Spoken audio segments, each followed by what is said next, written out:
அண்மை செய்தி. பாஜகவுக்கு தனிப்பட்ட பெரும்பான்மை கிடைக்காத நிலையில் தேசிய ஜனநாயக கூட்டணி ஆட்சி அமைக்க முடிவு செய்துள்ளது. இதை பற்றின மேலும் விவரங்களை நிர்வாக ஆசிரியர் மகாலிங்கம் அவர்கள் வழங்க கேட்கலாம். சார் வணக்கம், விவரங்கள் என்ன பகிரலாம்? பாஜகவுக்கு தனிப்பட்ட பெரும்பான்மை கிடைக்காத நிலையில் தேசிய ஜனநாயக கூட்டணி சார்பில் ஆட்சி அமைக்க முடிவு செய்யப்பட்டிருக்கிறது. 240 சீட்டுகளை மட்டுமே பெற்றுள்ள பாஜகவிற்கு 16 இடங்களில் வென்ற டிடிபி கட்சியினுடைய ஆதரவும், அதே போல 16 சீட்டுகளை பெற்ற ஜேடியு கட்சியின் ஆதரவும் அவசியமாகிறது. இந்த சூழ்நிலையில் பெரும்பான்மைக்கு தேஜா கூட்டணியில் இருக்கக்கூடிய சந்திரபாபு நாயுடுவின் தெலுங்கு தேச கட்சி மற்றும் நிதிஷ்குமாரின் ஜனதாதளம் ஆகிய கட்சிகளின் ஆதரவு அவசியமாகிறது.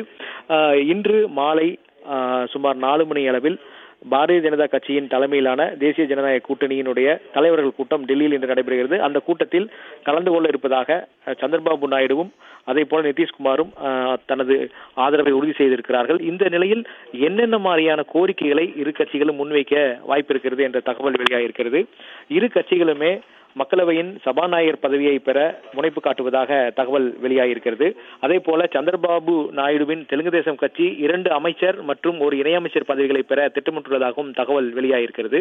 சந்திரபாபு நாயுடுவின் தீவிர விசுவாசியான ஸ்ரீகாகுளம் எம்பி ராமமோகன் நாயுடு அமைச்சரவையில் இடம்பெற வாய்ப்பு இருப்பதாகவும் அங்கிருந்து வரக்கூடிய தகவல்கள் தெரிவிக்கின்றன. அதே போல நரசாபேட் எம்பி கிருஷ்ணதேவராயுடுவும் அமைச்சரவையில் இடம்பெற வாய்ப்பு இருப்பதாகவும் தகவல்கள் தெரிவிக்கின்றன. மேலும் பவன் கல்யாணின் கட்சியான ஜனசேனா கட்சியும் ஒரு இணையமைச்சர் பதவியை பெற வாய்ப்புள்ளதாகவும் கூறப்பட்டிருக்கிறது.